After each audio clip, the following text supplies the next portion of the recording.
un nuevo audiolibro cada día. Las mejores obras maestras disponibles aquí.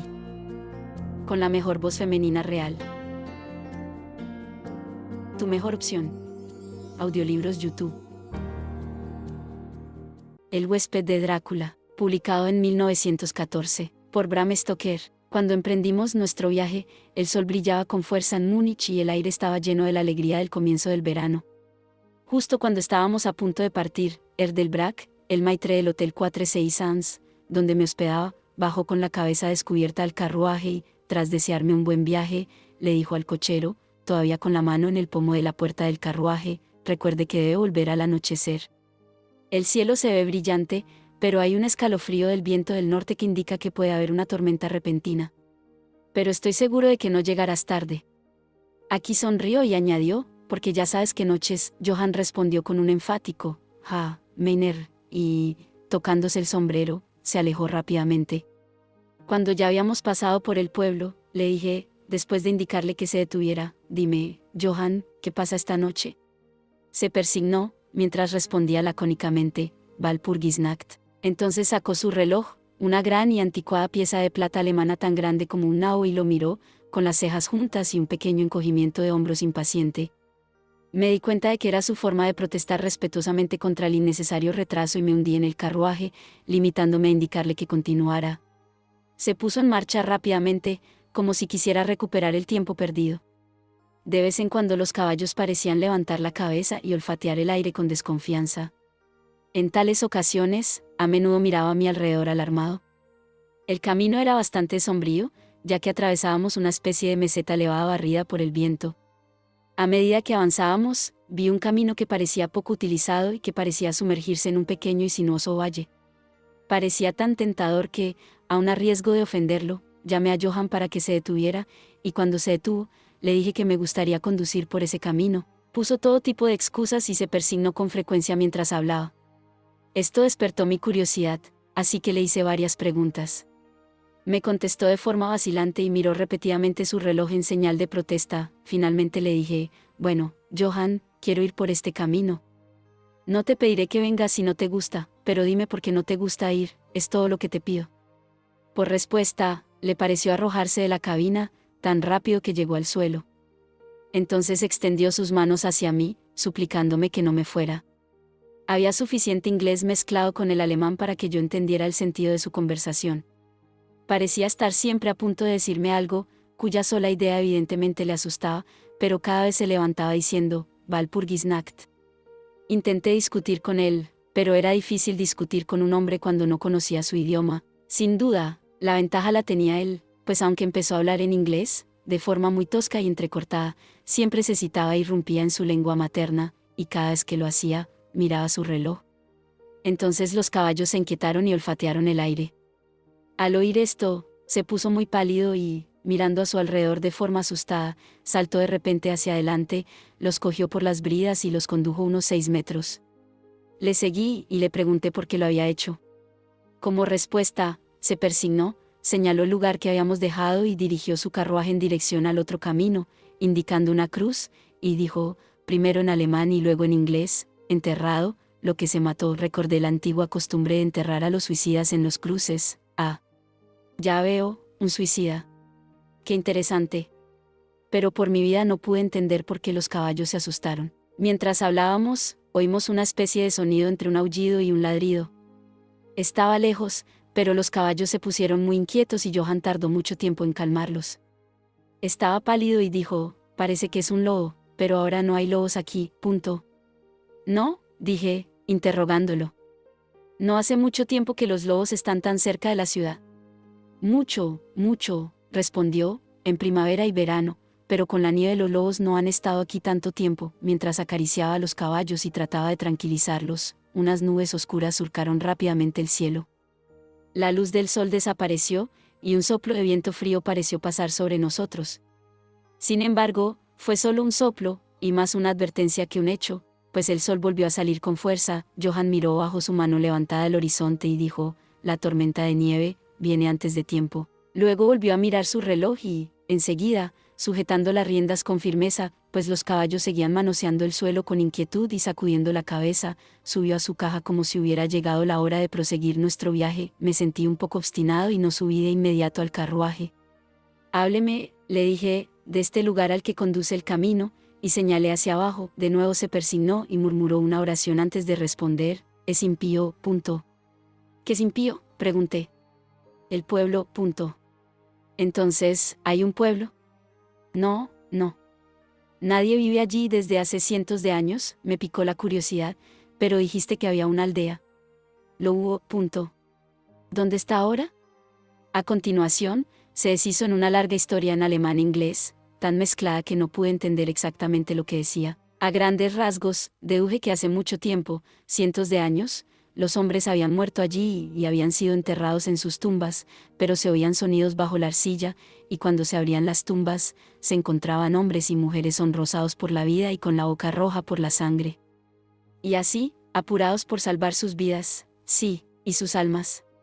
Y aquí se persignó, los que quedaban huyeron a otros lugares, donde los vivos vivían y los muertos no eran nada. Evidentemente, tenía miedo de pronunciar las últimas palabras. A medida que avanzaba en su narración, se iba citando cada vez más. Parecía que su imaginación se había apoderado de él, y terminó en un perfecto paroxismo de miedo, con la cara blanca, sudando, temblando y mirando a su alrededor como si esperara que alguna presencia espantosa se manifestara allí, bajo el brillante sol de la llanura abierta. Finalmente, en una agonía de desesperación, gritó, Walpurgisnacht, y me señaló el carruaje para que subiera. Toda mi sangre inglesa se elevó ante esto, y retrocediendo le dije, «Tienes miedo, Johann, tienes miedo. Vete a casa, volveré solo, el paseo me hará bien». La puerta del carruaje estaba abierta. Tomé del asiento mi bastón de roble, que siempre llevo en mis excursiones de vacaciones, y cerré la puerta, señalando hacia Múnich, y dije, «Vete a casa, Johann». La noche de Walpurgis no concierne a los ingleses, los caballos estaban ahora más intranquilos que nunca, y Johann trataba de contenerlos, mientras me imploraba excitado que no hiciera ninguna tontería. Me compadecí del pobre hombre, pues estaba muy serio, pero, al mismo tiempo, no pude evitar reírme. Su inglés había desaparecido por completo. En su ansiedad había olvidado que su único medio para hacerme entender era hablar en mi idioma, así que parloteaba en su alemán nativo. Comenzó a ser un poco tedioso. Después de dar la dirección, a casa, me di la vuelta para bajar por el camino transversal hacia el valle. Con un gesto desesperado, Johann hizo girar sus caballos hacia Múnich. Me apoyé en mi bastón y miré tras él. Avanzó lentamente por el camino durante un rato, y luego apareció por la cresta de la colina un hombre alto y delgado. Podía ver mucho en la distancia. Cuando se acercó a los caballos, estos empezaron a saltar y a patalear, y luego a gritar de terror. Johann no pudo contenerlos, salieron disparados por el camino, huyendo enloquecidos. Los vi perderse de vista, y luego busqué al forastero, pero descubrí que él también se había ido. Con el corazón ligero, tomé el camino lateral a través del valle que se profundizaba y al que Johann se había opuesto. No había la menor razón, que yo pudiera ver, para su objeción, y me atrevo a decir que caminé durante un par de horas sin pensar en el tiempo o la distancia y ciertamente sin ver a una persona o una casa. Por lo que respecta al lugar, era la desolación misma. Pero no me di cuenta de esto particularmente hasta que, al doblar un recodo del camino, me encontré con una franja de bosque dispersa. Entonces reconocí que me había impresionado inconscientemente la desolación de la región por la que había pasado. Me senté a descansar y me puse a mirar a mi alrededor. Me di cuenta de que hacía mucho más frío que al comienzo de mi caminata. Una especie de suspiro parecía estar a mi alrededor con, de vez en cuando, una especie de rugido apagado en lo alto. Mirando hacia arriba, me di cuenta de que grandes y espesas nubes cruzaban rápidamente el cielo de norte a sur a gran altura. Había señales de que se avecinaba una tormenta en algún estrato elevado del aire. Tenía un poco de frío, y, pensando que era el estar quieto después del ejercicio de caminar, reanudé mi camino. El terreno que atravesé era ahora mucho más pintoresco. No había objetos llamativos que el ojo pudiera destacar, pero en todo había un encanto de belleza. No presté atención al tiempo, y solo cuando el crepúsculo se hizo más profundo, comencé a pensar en cómo encontrar el camino a casa. El aire era frío, y la deriva de las nubes en lo alto era más marcada. Las nubes estaban acompañadas por una especie de sonido lejano y apresurado, a través del cual parecía llegar a intervalos ese misterioso grito que el conductor había dicho que provenía de un lobo. Durante un rato dudé. Había dicho que vería la aldea desierta, así que seguí adelante y enseguida me encontré con una amplia extensión de terreno abierto, cerrado por colinas a su alrededor. Sus laderas estaban cubiertas de árboles que se extendían hasta la llanura, salpicando en grupos las laderas más suaves y las hondonadas que aparecían aquí y allá. Seguí con la vista el serpenteo del camino y vi que se curvaba cerca de uno de los más densos de estos macizos y se perdía tras él. Mientras miraba se produjo un escalofrío en el aire, y la nieve comenzó a caer. Pensé en los kilómetros y kilómetros de país desolado que había pasado, y entonces me apresuré a buscar el refugio del bosque de enfrente. El cielo se oscurecía cada vez más, y la nieve caía cada vez más rápido, hasta que la tierra ante mí y a mi alrededor era una reluciente alfombra blanca cuyo borde más lejano se perdía en una brumosa vaguedad. El camino no era aquí más que tosco, y cuando se encontraba en la llanura sus límites no estaban tan marcados como cuando pasaba a través de los cortes, y en poco tiempo me di cuenta de que debía de haberme desviado de él, pues echaba de menos bajo mis pies la dura superficie, y mis pies se hundían más en la hierba y el musgo. Entonces el viento se hizo más fuerte y sopló cada vez con más fuerza, hasta que tuve ganas de correr ante él. El aire se volvió gélido y, a pesar del ejercicio, empecé a sufrir. La nieve caía tan densamente y se arremolinaba a mi alrededor en remolinos tan rápidos que apenas podía mantener los ojos abiertos. De vez en cuando, los cielos se desgarraban por los intensos relámpagos, y en los destellos podía ver delante de mí una gran masa de árboles, principalmente tejos y cipreses, todos fuertemente cubiertos de nieve. Pronto me encontré al abrigo de los árboles, y allí, en un silencio comparativo, pude oír el ruido del viento en lo alto. Enseguida, la negrura de la tormenta se fundió con la oscuridad de la noche. La tormenta parecía estar desapareciendo, y ahora solo llegaban ráfagas o ráfagas feroces. En esos momentos, el extraño sonido del lobo parecía tener el eco de muchos sonidos similares a mi alrededor. De vez en cuando, a través de la negra masa de nubes a la deriva, llegaba un rayo de luz de luna que iluminaba la extensión y me mostraba que estaba al borde de una densa masa de cipreses y tejos. Como la nieve había dejado de caer, salí del refugio y comencé a investigar más de cerca. Me pareció que, entre tantos cimientos viejos como había pasado, podría haber todavía una casa en pie en la que, aunque en ruinas, podría encontrar algún tipo de refugio por un tiempo. Al bordear el bosquecillo, me di cuenta de que lo rodeaba un muro bajo, y al seguirlo encontré una abertura. Allí los cipreses formaban un callejón que conducía a una masa cuadrada de algún tipo de edificio. Sin embargo, en el momento en que lo vi, las nubes que se desplazaban ocultaron la luna, y pasé por el camino en la oscuridad.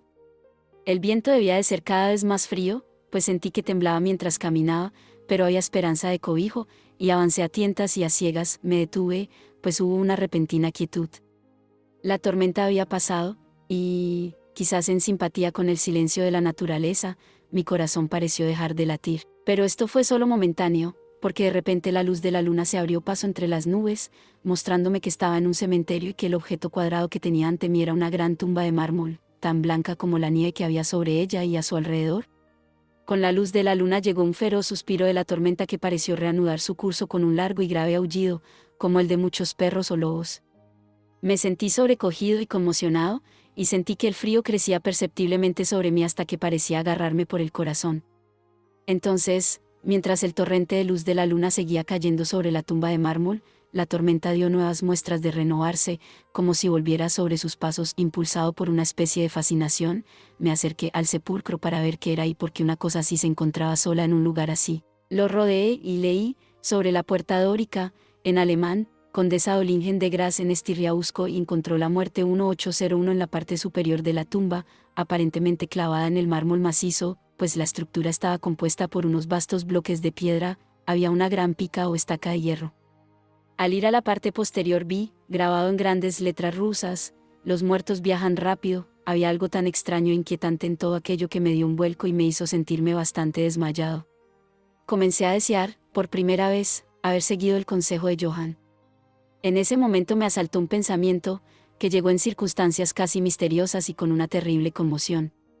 Era la noche de Walpurgis. La noche de Walpurgis era cuando, según la creencia de millones de personas, el diablo estaba en el exterior, cuando se abrían las tumbas y los muertos salían y caminaban. Cuando todas las cosas malignas de la tierra, el aire y el agua se reunían. Este mismo lugar el conductor lo había habitado especialmente. Este era el pueblo despoblado de hace siglos. Este era el lugar del suicidio, y este era el lugar en el que me encontraba solo, sin tripulación, temblando de frío en un manto de nieve y con una tormenta salvaje que se cernía de nuevo sobre mí.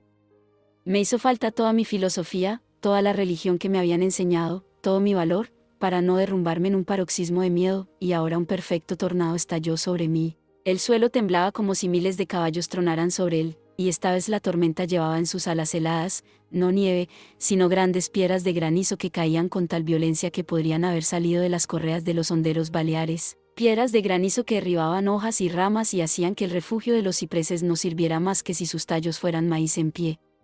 Al principio me precipité hacia el árbol más cercano, pero pronto me apresuré a dejarlo y a buscar el único lugar que parecía ofrecer refugio, la profunda puerta dórica de la tumba de mármol. Allí. Este audiolibro ha sido descargado desde Audiolibros YouTube, tu mejor opción. Acurrucado contra la maciza puerta de bronce, obtuve cierta protección contra los golpes del granizo, ya que ahora solo se estrellaban contra mí al rebotar en el suelo y en el lateral del mármol. Cuando me apoyé en la puerta, ésta se movió ligeramente y se abrió hacia adentro. El cobijo de una tumba era bienvenido en aquella despiadada tempestad y estaba a punto de entrar en ella cuando llegó un relámpago bifurcado que iluminó toda la extensión de los cielos. En el instante, como soy un hombre vivo, vi, mientras mis ojos se volvían hacia la oscuridad de la tumba, a una hermosa mujer de mejillas redondeadas y labios rojos, aparentemente dormida en un féretro. Cuando el trueno estalló en lo alto, fui agarrado como por la mano de un gigante y arrojado a la tormenta.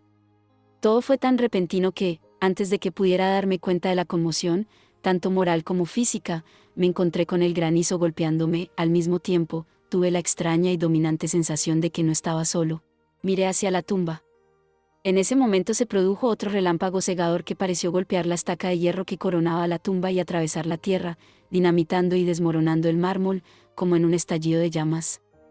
La mujer muerta se levantó por un momento de agonía mientras era bañada por las llamas, y su amargo grito de dolor se ahogó en el estruendo.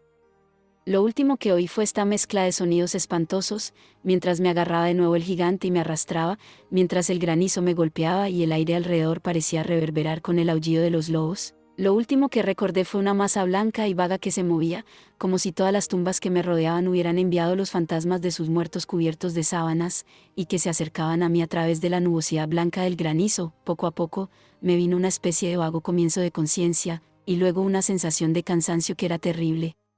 Durante un tiempo no recordé nada, pero poco a poco recuperé los sentidos. Mis pies parecían estar atormentados por el dolor, pero no podía moverlos. Parecía que estaban entumecidos. Tenía una sensación de hielo en la nuca y en toda la columna vertebral, y mis oídos, al igual que mis pies, estaban muertos y atormentados, pero en mi pecho había una sensación de calor que, en comparación, era deliciosa. Era como una pesadilla física, si se puede usar tal expresión, pues un peso sobre mi pecho me dificultaba la respiración. Este periodo de semiletargo pareció durar mucho tiempo, y cuando se desvaneció debí dormirme o desmayarme. Luego vino una especie de repugnancia, como la primera etapa del mareo, y un deseo salvaje de liberarme de algo, no sabía qué. Me envolvió una gran quietud, como si todo el mundo estuviera dormido o muerto, solo interrumpida por el jadeo bajo de algún animal cercano a mí. Sentí un cálido escozor en la garganta, y luego tomé conciencia de la terrible verdad que me heló hasta el corazón y me hizo subir la sangre por el cerebro. Un gran animal estaba tendido sobre mí y ahora me lamía la garganta. Temí moverme, pues un instinto de prudencia me obligaba a permanecer inmóvil, pero el animal pareció darse cuenta de que había algún cambio en mí, pues levantó la cabeza. A través de mis pestañas vi por encima de mí los dos grandes ojos llameantes de un lobo gigantesco.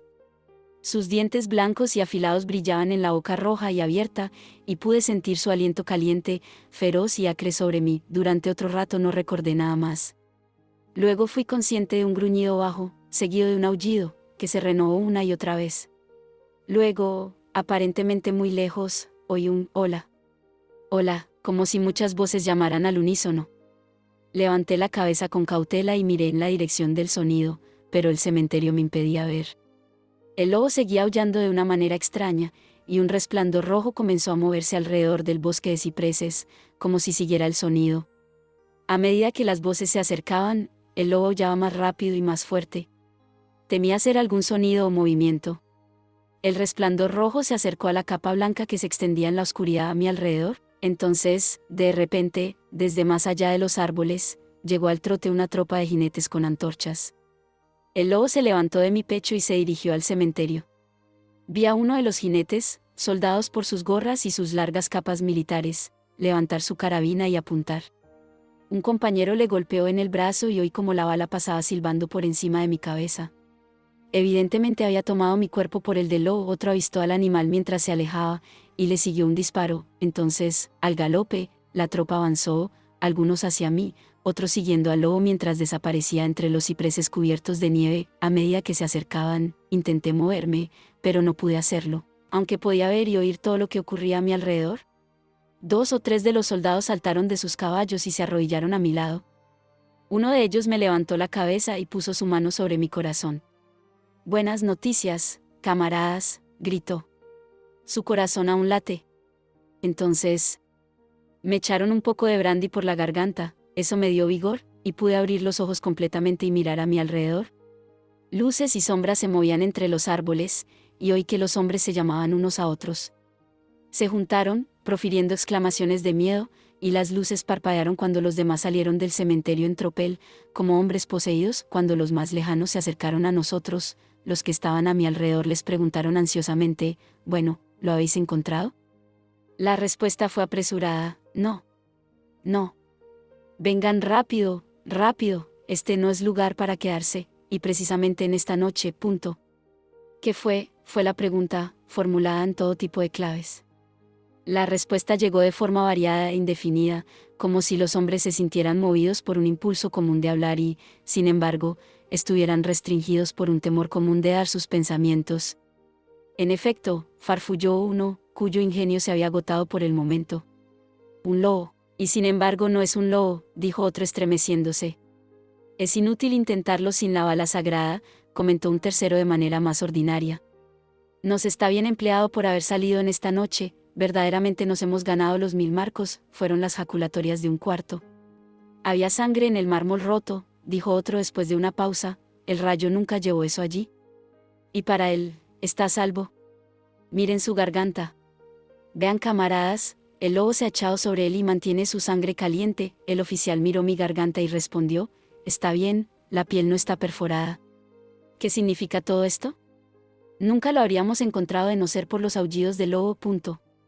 «¿Qué fue él?», preguntó el hombre que sostenía mi cabeza y que parecía el menos asustado del grupo, pues sus manos estaban firmes y sin temblores. En la manga llevaba el escudo de un suboficial. «Se fue a casa», respondió el hombre, cuyo largo rostro estaba pálido y que realmente temblaba de terror mientras miraba a su alrededor con temor. «Hay suficientes tumbas en las que puede yacer. Venid, camaradas, venid rápido. Dejemos este lugar maldito». El oficial me levantó para que me sentara, mientras pronunciaba una palabra de orden. Entonces varios hombres me colocaron sobre un caballo. Subió a la silla de montar detrás de mí, me tomó en sus brazos, dio la orden de avanzar y, volviendo la cara hacia los cipreses, nos alejamos en rápido orden militar. Sin embargo, mi lengua se negó a cumplir su función y me vi obligado a callar. Debí de quedarme dormido, porque lo siguiente que recordé fue encontrarme de pie, sostenido por un soldado a cada lado. Era casi plena luz del día, y hacia el norte un rayo de sol rojo se reflejaba como un camino de sangre sobre la nieve. El oficial decía a los hombres que no dijeran nada de lo que habían visto, excepto que habían encontrado a un forastero inglés, custodiado por un gran perro. ¿Perro? Eso no era un perro, interrumpió el hombre que había mostrado tanto miedo. Creo que reconozco un lobo cuando lo veo, el joven oficial respondió con calma. He dicho un perro, punto. Perro, reiteró el otro irónicamente. Era evidente que su coraje aumentaba con el sol, y, señalándome, dijo: «Mira su garganta». «¿Es obra de un perro, maestro?». Instintivamente me llevé la mano a la garganta, y al tocarla grité de dolor. Los hombres se agolparon para mirar, algunos bajando de sus monturas, y de nuevo llegó la voz tranquila del joven oficial: «Un perro, como he dicho.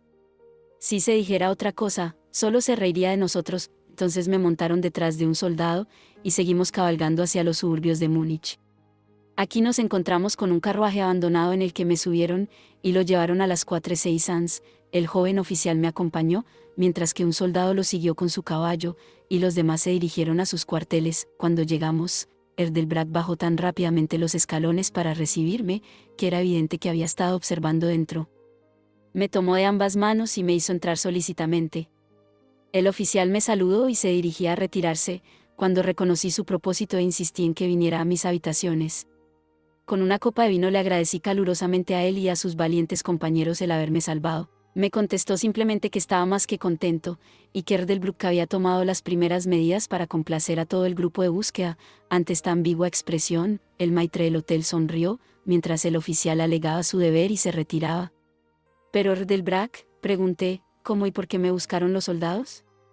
Se encogió de hombros, como depreciando su propia hazaña, mientras respondía: «Tuve la suerte de obtener un permiso del comandante del regimiento en el que sirvo, para pedir voluntarios».